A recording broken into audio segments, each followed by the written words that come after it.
The next session we have actually is a panel discussion, which should be very interesting.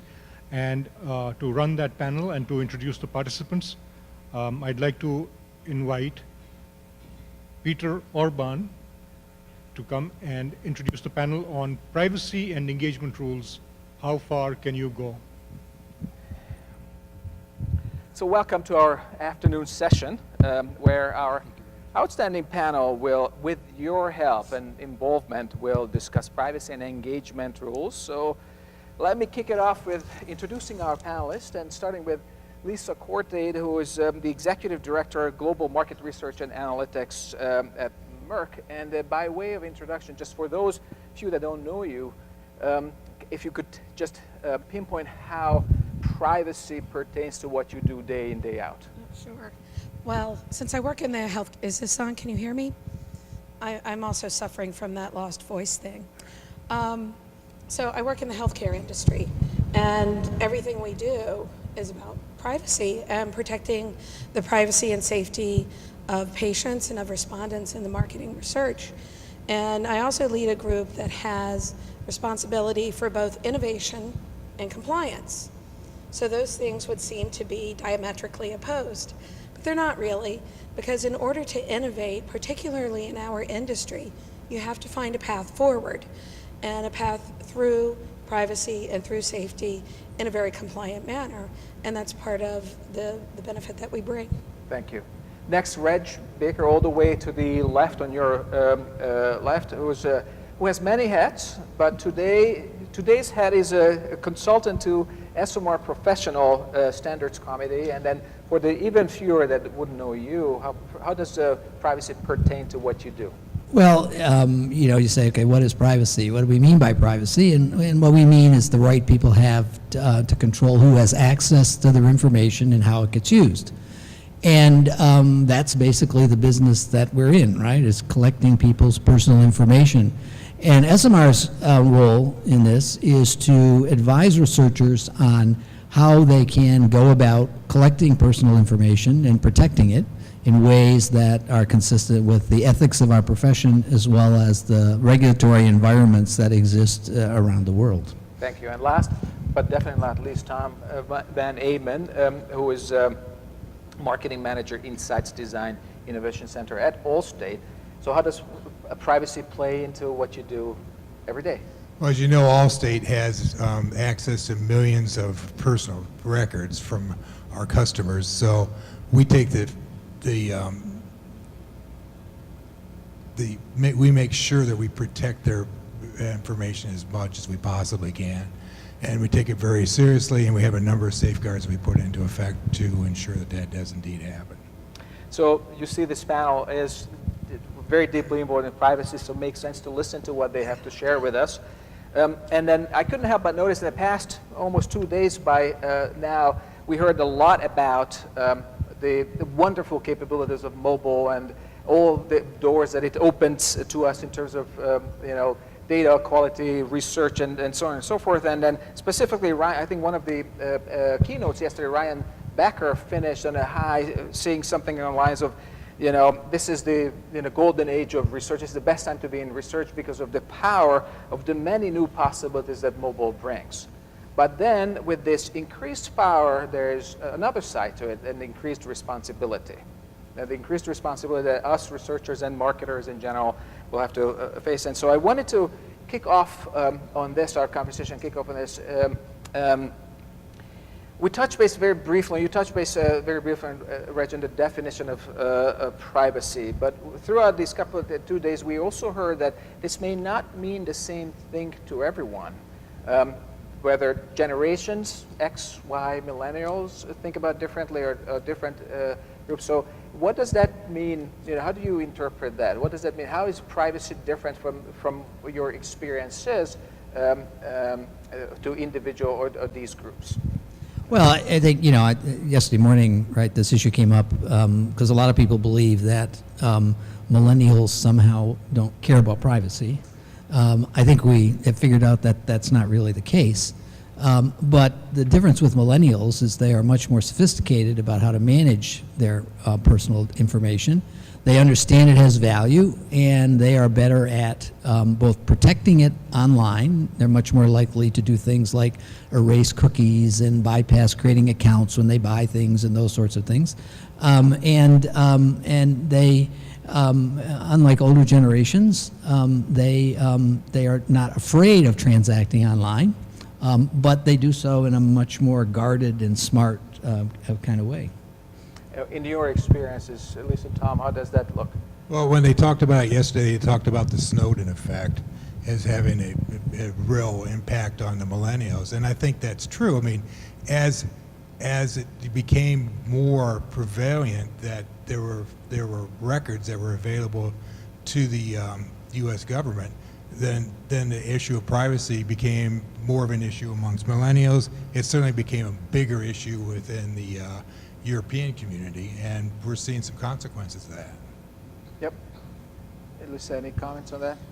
Well, there was a study that came out just in April, and eMarketer published a study by GfK on privacy, and they looked at it generationally, and the level of concern, particularly after Heartbleed, was the same across every population. So there was no statistical difference between a baby boomer and a millennial or a plural in terms of how concerned they were about security.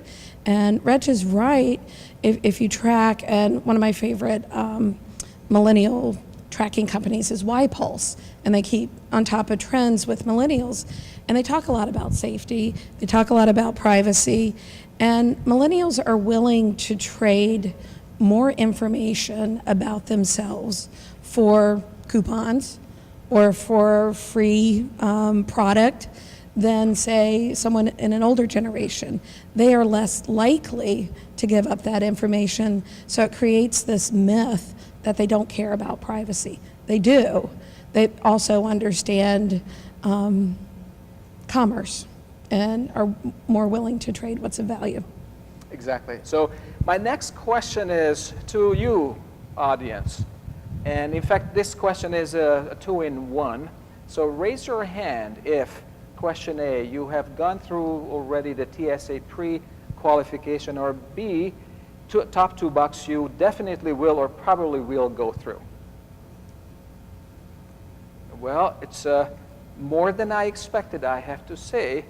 And then those who are not familiar with this, you should know that this includes you giving away your fingerprints for the next 75 years to the FBI. So this is quite some commitment with regards to your most personal data, and yet there are takers. So there is a value exchange going on, and the question is whether one size fits all or it's different for different purposes. Anyone? Well, I mean, if you look at what's happened with certain segments of the population, Children Online Privacy Act was passed in 1998 in the U.S., and it's been primarily effective. I mean, it's directed at sites that solicit marketing efforts towards preteens, and it requires parental guidance in order for them to sign up with it. And quite frankly, that's been a huge success. So there are things that we put in place to protect the privacy of our online users. Yeah, I'm going to build on that because there's something I tell my kids, and I think it applies in this situation. When you're online and you're gaming and you're playing, the same rules apply in the virtual world that apply in the real world. So you don't play with strangers, you don't invite strangers into your house, you don't use language or inappropriate behaviors. Those rules are always the same. So if somebody's come into your game and they're not behaving in a way you like, you may disinvite them or you may leave because you would not allow a bully in your house. So as market researchers, I think those same things apply.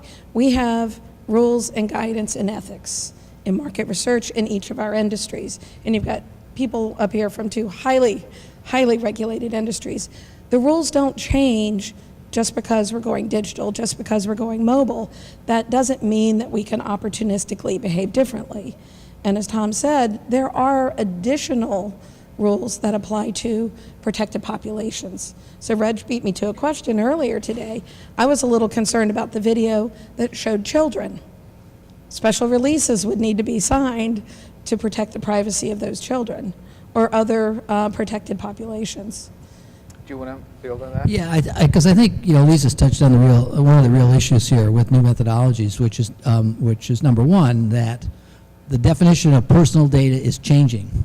And so it's no longer simply a question of interviewing somebody and getting attitudes or behavior information from them. We now get video and photographs and audio recordings. We even, you know, biomarkers. There's just all kinds of stuff that we collect. And the real key to this, in terms of doing it in an ethically and legal way, is that you go through a process that starts with being very clear with a prospective research participant about what information you're going to collect, who you're going to share it with, and what use it will be put to. And I'm afraid we don't really do that with the kind of regularity that we need to. And then, of course, we have this responsibility to protect it once it's in our possession. And with things changing as quickly as they are changing in the industry, I think we're sort of behind the curve a little bit when it comes to privacy protection. So what are the special challenges that mobile brings to the research, market research in particular?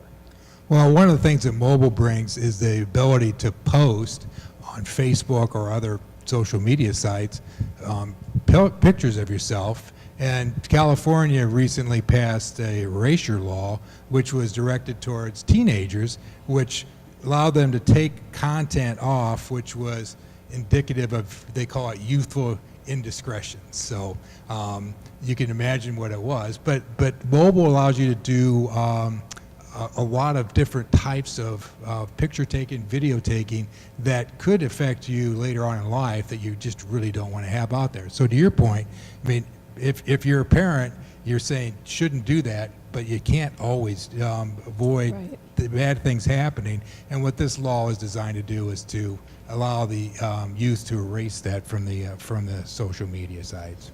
What I found really interesting about that law is I wonder if Arnold had anything to do with naming it after one of his movies.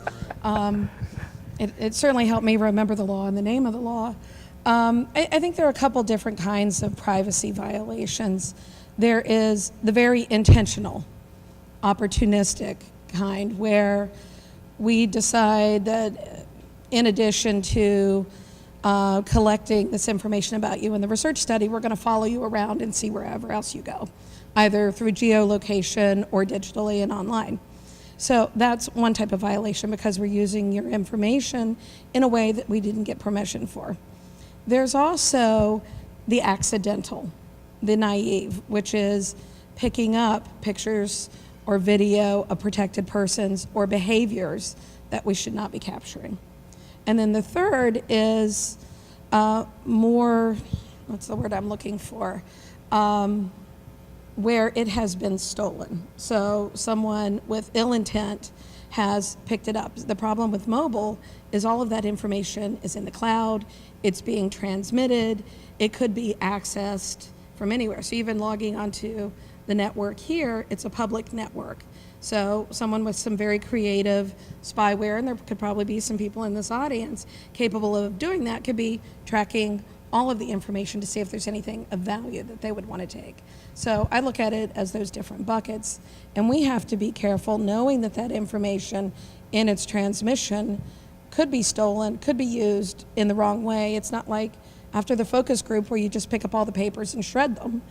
That information is now somewhere else.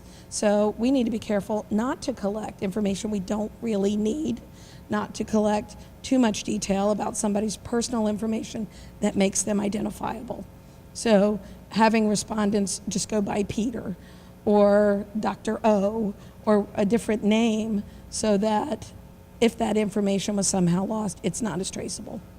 Which of course is difficult for a variety of reasons to do, partly because one of the earlier presentations was advising that get as many contact information from a respondent as possible because it will help you optimize reach. You know, so do you find that now with the introduction of arrival mobile, that respondents behave differently, they demand more of a control over their information or have a better understanding? Is there any change in their recognition? Does this seem to have an impact on? Yeah, I don't think so, and I think that's a huge issue, which is basically, thinking not so much about research, but it starts with my answer to the previous question, which is the big difference with mobile is the emergence of so much passive data collection, which has now become routine. And as somebody said earlier today, you get access to a person's mobile device, you have access to their lives, and that's a fundamentally new thing. And the problem, of course, is that people download apps. They agree to things. In some cases, on the direct marketing side, privacy policies are long and difficult to read. And so there's a huge amount of personal data collection that's going on, not necessarily by our searchers, but from mobile in general, which people are clueless about, and we can say that's their problem because they're not doing what they should do before they agree, but it's the reality out there. And so that's why we begin to see things like the FTC report this week saying there really needs to be a whole lot more transparency for data aggregators and what it is they're doing with data, et cetera. Yeah, I think with mobile, what's been surprising to me is how willing people are to divulge very personal aspects of their life. So the onus really rests upon us as researchers to put safeguards into place to help protect them from their own naivety in terms of sharing information that could potentially be, a disrepute to them. So I think it puts more of a burden upon us to look over our shoulders and make sure that we're doing the right thing for respondents. Absolutely, and I know when we first got this title, and I got it and it said, how far can you go? I was like, I think the question here is how far should you go? And we should not be, again, changing the rules simply because we're in a different platform. Now, I love Google, and I was perfectly happy to let Google geolocate me so I could find the closest Starbucks, as well as other services. But that doesn't mean that I wanted to give them permission to maybe sell that to my husband to find out where I am, or to someone else to track me later tonight. So we have to be honest about what we're really using that for. And Reg had made a comment, and I think it was last week, about nobody ever reads his privacy agreements, or one of our calls. So I was recently, if you've never done this online, renewing my passport. And I looked at the privacy agreement from the Department of State, and I printed all 4 pages of it, which actually wasn't too bad, and I read it. And they tell you exactly what they're going to do with all of your information, exactly how, what personally identifiable information is, what they do with cookies, how far they're going to track you. And then they also have a warning in there that because you're transmitting online, that information could be intercepted. And I was like, wow, and that was just a little click button. Are you sure you want to submit your documents online? So actually, this takes me to another point, and that we see the downsides, the potential downsides, and clearly the onus is on us. Does this present an opportunity?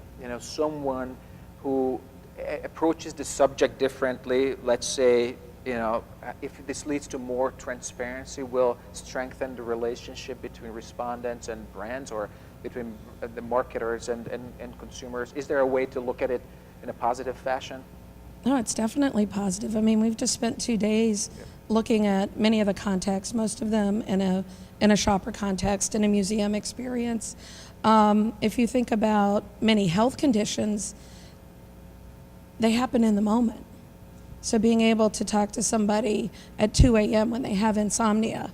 I was talking with Abigail Stewart at Holland Partners about a mobile diary that they had done with atrial fibrillation patients. And I was like, you want people to do a survey when they're having a cardiac event?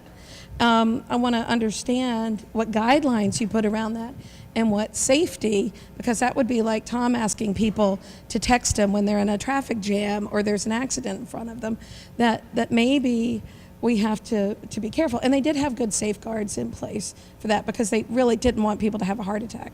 If you're having a cardiac event, you go for therapy, but catching people when they come out of the doctor's office, after they've received a diagnosis or a new treatment and they've signed up for geolocation, incredibly powerful, because you can change the quality of their lives, you can change their health conditions, you can help them. Well, I work for Allstate, and do not text and drive. Let me repeat this. Do not text and drive. Take a video while you're driving. Well, I'm sorry. No, we had some woman painting her toenails in her automobile that we caught in California. Well, I mean, that's just, it can, yes, while driving, yes, on expressways, of course. I just, want to go back, though, to, is it an opportunity or a threat? I wish I had looked this up before I came here, but a few months back, someone, maybe it was Research Now, someone did a study for the Global Research Business Network, a who do you trust kind of study. And my recollection is that in terms of who do you trust with your personal data, I think market research came in at around 41% of people trusted market researchers with their personal data, way down the list, just in the middle of the pack. And sure, there may be confusion with direct marketing and all that, et cetera, but when you look at the issues of cooperation, which are so fundamental to this industry, some of it does go back to the fact that as an industry, we're not trusted by people to take their personal data and protect it. Let's go back to privacy agreements for a moment, a pet peeve of mine, and we heard a number of times here how mobile will require different wording, and certainly in survey research, and sort of it has to be a simpler to the point. I mean, do you see a near or maybe far future where privacy agreements will be, won't take 4 pages, and or there's some sort of bridge that will take you through to the point without, in a practical fashion, a practical manner? Yeah, I think that there's the huge, we talked a lot about how you get questionnaires on the little screen. Well, there's a big issue how you get privacy policies on the little screen, right? And I think people realize that, and there are a lot of people who are working on it. I very seldom point with praise to anything Google does, but if you look at their privacy policy, they have done a decent job of making it accessible. But it's a challenge just in terms of how do you get it to people so that it's quick, comprehensive, and something that people can understand. It's difficult though, because you enter in the realm of legal language, and legal language doesn't lend itself to brevity. So it's a challenge. I saw a recent good example, and I apologize, I can't remember who it was, I'll think of it later, where what popped up I was downloading an app for one of the kids, and a short version popped up and said, by agreeing to the terms, you're agreeing to X, Y, and Z. It was 4 points. If you would like to read the longer agreement, click this link. So you accepted the terms and they had abbreviated it, and then you went to the longer version. That was for an app, but generally speaking, we recruit people offline and then have them participate in a mobile exercise, generally speaking. So they've gone through a pretty extensive screen, as well as terms and conditions and how they're going to be compensated and how we're going to manage it, and then they go mobile. So let me circle back to a topic we touched base on briefly earlier, and that's education. So clearly, there's a lot that consumers seem to be unaware of, and then the onus is on us to make sure that they know that, they have, if we want their consent. Who is supposed to do this in our business? Who should educate our consumers, our respondents? Well, I think it's our responsibility to do education to our own consumers. Certainly our panelists. I mean, once we ask them for their information, we need to be upfront with exactly what we're going to be doing with it. And I think we're all in violent agreement on that, but it's something that needs to be said. I mean, that really needs to be our responsibility. I agree wholeheartedly that it's about being transparent. One, what is market research? What are we asking you to do? What information are we asking for? I mean, a lot of times we ask people intentionally, don't take pictures of yourself or your kids. We'd like you to use a screen name, not your real name. We would like you not to identify yourself in any terms that would let us be able to locate or pinpoint you. And this is the exercise we're going to go through. Here's how we're going to handle it. This is how far we will follow you and where we will stop. And this is what you get in return. So it's being very, very transparent. But again, putting in safeguards. If I really don't need to know it's Reg Baker, if I could just say, master educator and leave it at that, that's great. Or you could come up with a different name you like better. But it's enough, because I don't need to know that it was Reg Baker who was participating. I know his profile, and I can see what he's doing. And that way, if for some reason that data was taken out of context, then he would be protected. All right. You mentioned a few examples by name earlier. Any other sort of leading players or leading practices maybe that you see from your purview that you think should be examples for us in research as well as marketing, so in privacy practices? Gosh, that's a hard one. I think that it's there's so much that's already in the water here. It's really hard to see how we turn things around. I think it's more of a kind of not making it worse. I think that's kind of where we are at the moment, so that we don't have targets, type of scandals and things that make us look bad for the profession. We've been fortunate in that there's very little of that has gone on, where researchers have been nailed for something that they did. And I think keeping your nose clean is about what we can do in this area, because this is a societal problem. It's out there. And I'm not sure that we can turn it around by ourselves. I think it's a much broader issue than that. Yeah, I think you're right. I don't think we can turn it around all by ourselves.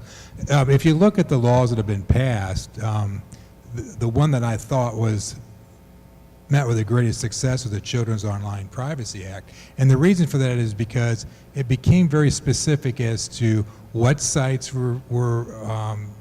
they're looking at, what they were asking them to do in terms of gaining them parental consent. And it hasn't really been a problem, because it's not been ambiguous. It's been very well defined.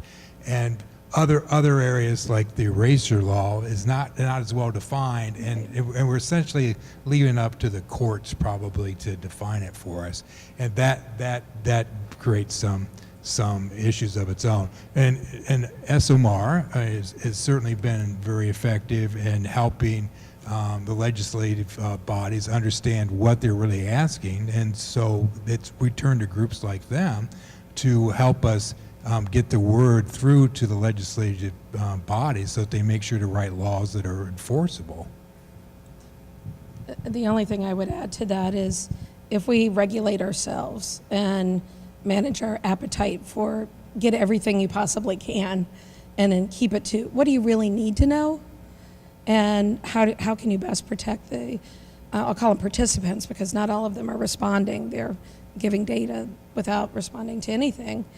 That they don't, another regulating body doesn't have to come in. If we are abusing that privilege, then they will. Yep.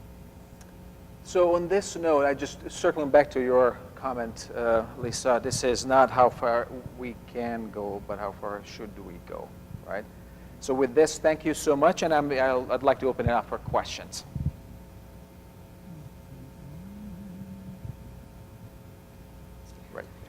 Right there.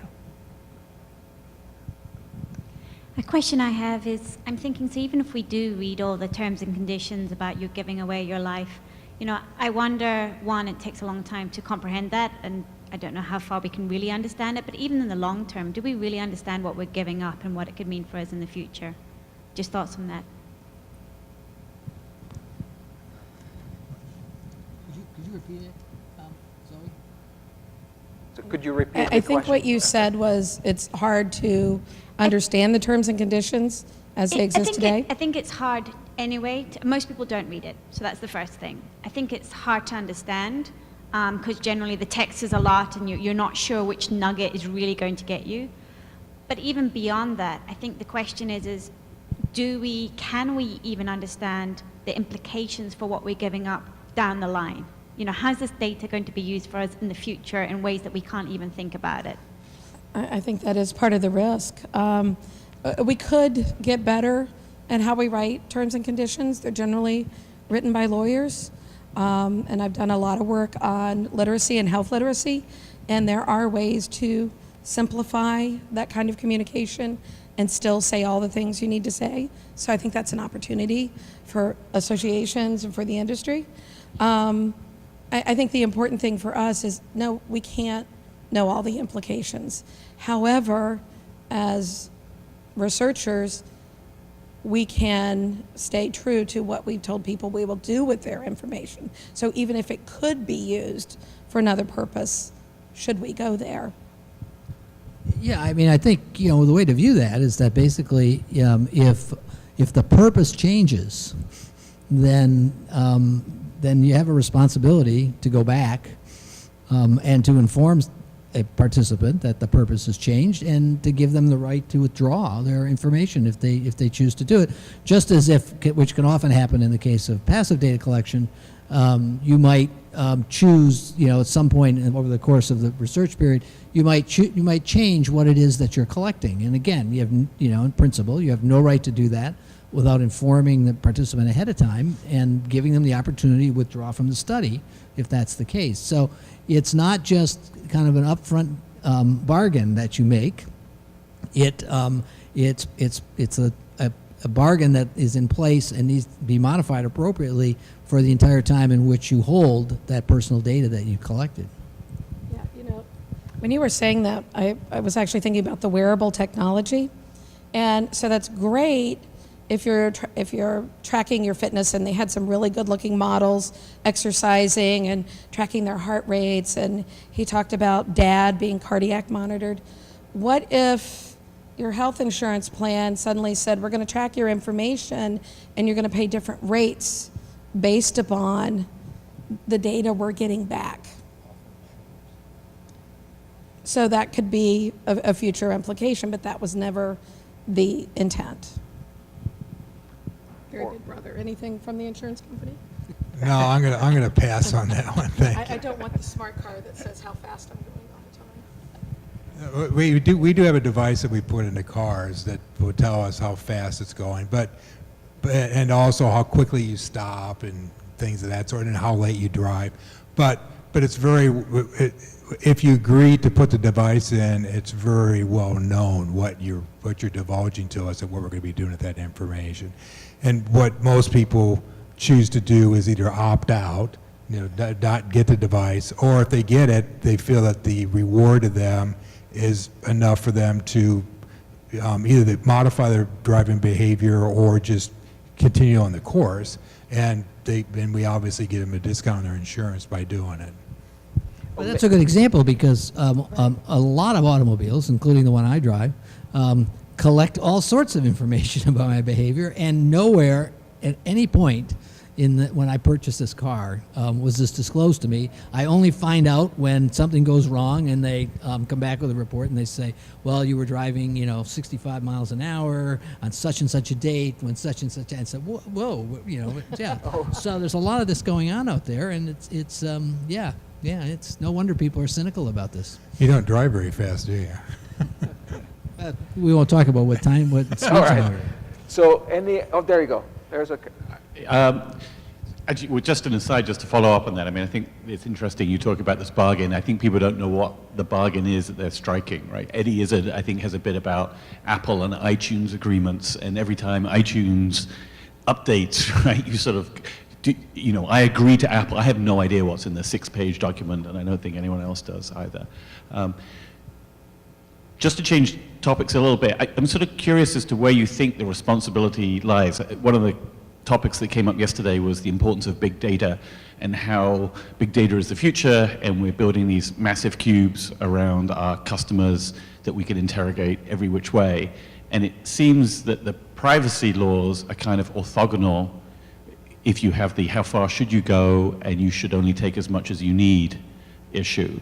And from a corporate perspective, who owns that balance between big data and privacy, and how do we know we've gone too far in either direction? Well, rule number one with big data is aggregate the data. You should not be looking at individuals with big data. I mean, that I think is pretty much agreed to, and we don't do it, and it's not something that we should ever entertain doing.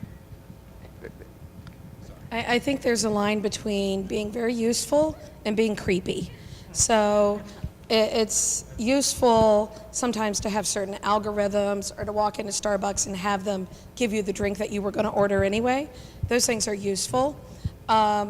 It gets a little creepy at some points, and if we're crossing that line, that can be a problem. I think big data is great. Been playing with big data before it was cool and had a name, but in aggregate, because it helps you identify, for instance, unmet medical needs, undertreated populations, opportunities where we could really help people achieve their goals. But it would get creepy if I knew one of those people was Tom, or I pointed out everybody in the audience and you got an invitation that you really didn't want to have. So I think we have to protect that. Yeah, but I think you used the right word there when you talked about purpose. And if there are any people who know a lot more about mobile operators than I do, may correct me on this. But there's an issue right now riling in the EU about basically behavioral data collected by mobile operators. For example, there are these call detail records, right? Which every time you make a call, who you called and how long you talked to that person is a matter of record. And the purpose for which that's collected is, in principle, that people agree to, is billing. But a lot of mobile operators have been using that data in a whole lot of other ways, like building churn models and now merging in other information they have about people. And this brings to the fore the issue of, wait a minute, what was the purpose for which those data are collected, and is the use that you have planned for it consistent with that purpose? So I think as researchers, as we get deeper and deeper into big data, there's this whole issue of what I would call data provenance that we need to take responsibility for, so that any data which we plan to use we need to understand where that came from, how it was collected, what its purpose was, what kinds of permissions were granted. A really tricky set of things, I think, to navigate in order to ensure that the data we're working with is data that we should indeed be working with. Unfortunately, we're way over our time, if I read your body language correctly. So please join me with a round of applause to thank our panel. Thank you. And